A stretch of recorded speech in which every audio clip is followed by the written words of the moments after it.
આજની વાર્તા. એક ગરીબ છોકરો વિશ્વનો મહાન સાહિત્યકાર બન્યો. મિત્રો, મારે આ વાત એક રશિયન સાહિત્યકાર મેક્સિમ ગોર્ડે વિશેની વાત કરવી છે, અને એ વાર્તાના ફોર્મની અંદર મારે બતાવવી છે. મેક્સિમ ગોર્ડે એક ગરીબ માતા પિતાનો છોકરો હતો, અને પણ એના પિતા એકદમ ગુસ્સાવાળા હતા. એને એક પણ વસ્તુ વાપરવા ન આપે. કોઈ પણ માગણી કરે કે મારે આ જોઈએ છે તો તરત જ એને એમ કહે કે એની આપણે કોઈ જરૂર નથી, આપણે લઈ શકીએ નહીં, આપણને એ પૈસા આપણી પાસે નથી. અને એને ભણવા માટે પણ સ્કૂલમાં મોકલતા નહોતા. એને કોઈ એક જે જૂના ચોપડાઓ વેચતા હોય ને, બુકો, એ બુકોની દુકાનમાં એક સામાન્ય નોકર તરીકે નોકરીમાં રાખ્યો. અને એ ત્યાં નોકરી કરતો હતો, અને ત્યાં એને એક બહુ સારી અનુકૂળતા થઈ કે ત્યાં બધા જૂના પુસ્તકો આવે, અને આ પુસ્તકો આવે એટલે જ્યારે ફ્રી હોય ત્યારે પુસ્તકો વાંચ્યા રાખે.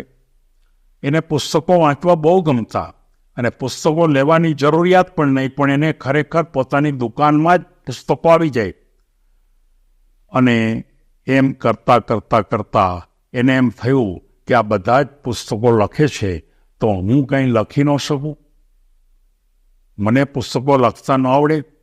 ત્યારે એના કોક એક સગા હતા, એને પૂછ્યું કે હું કંઈ લખી ન શકું?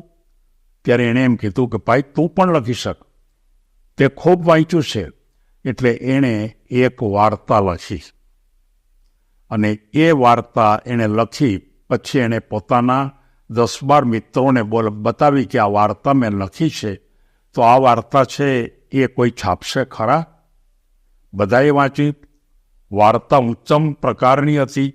એણે એમ કીધું કે બહુ સારી વાર્તા લખી છે, કદાચ તારી આ વાર્તા કોઈ છાપે નહીં તો પણ તું લખતો જ રહેજે. એક ને એક દિવસ તું સારો લેખક બની જઈશ, સારો સાહિત્યકાર બની જઈશ. અને એ રીતે પોતાનું લખવાનું ચાલુ જ રાખ્યું. અને સમય જતાં એ જે હતા ગોર્ડે, એને એક વાર્તા છપાણી, અને એ વાર્તા છપાણી, અને સમગ્ર રશિયાની અંદર આ વાર્તા ખૂબ પ્રચલિત થઈ. માણસો બહુ વાંચતા કે આ વાર્તા કોણે લખી છે, સાવ નાનો એવો. અને એ રીતે વાર્તા ખૂબ પ્રચલિત થઈ, અને તેમ છતાંય પોતાનું લખવાનું ચાલતું જ રાખ્યું. અને એક વખત એણે એક એવું પુસ્તક લખ્યું કે જે પુસ્તક વિશ્વની અંદર પ્રસિદ્ધ થયું. ધ મધર, એટલે કે માતા ઉપરનું પુસ્તક આ મેક્સિકે લખ્યું, અને એ પુસ્તક આખા વિશ્વની અંદર એ પ્રખ્યાત થયું. અને એક ગરીબ છોકરો કે જે કોઈ દિવસ સ્કૂલમાં પણ ગયો નહોતો, એકમાત્ર જૂના પુસ્તકોની દુકાનમાં નોકરી કરતો આ છોકરો ધીમે કરતા એક મહાન સાહિત્યકાર બન્યો. પણ એમાંનું આ જે મધર પુસ્તક છે, બહુ ઉત્તમ પુસ્તક છે, વાંચવા જેવું પુસ્તક છે. એની અંદર માતા વિશેની જે લાગણીઓ અને માતાની ભૂમિકા ઉપરના ખ્યાલો જે એમણે બતાવ્યા છે, એ કદાચ આટલી લાગણીની ભૂમિકા ઉપર કોઈ લેખકોએ બતાવ્યા હોય એવું બહુ ઓછા માણસોને ખબર છે. મારે સૌ આપણા ગ્રુપના સભ્યોને કહેવું છે કે એકમાત્ર ગરીબ માણસ, ગરીબ છોકરો, જેની પાસે કંઈ જ નહોતું, પણ માત્ર ને માત્ર રદ્દી પુસ્તકોને વાંચી અને જો મહાન લેખક બની શકતો હોય, તો તમારા માતા પિતા તમને બધી જ સગવડતા આપે છે. તમારા માતા પિતા તમને ભણવાની સગવડતા આપે છે. તમારા માતા પિતા અન્ય પ્રકારે તમારે કોઈ જ્ઞાન મેળવવું હોય તો એ પણ તમને આપે છે. અને તેમ છતાં પણ તમે આગળ વધવામાં કચાશ શું કામ રાખવો જ? શું તમારે મહાન સ્પોર્ટ્સમેન બનવું જ લાગી પડો.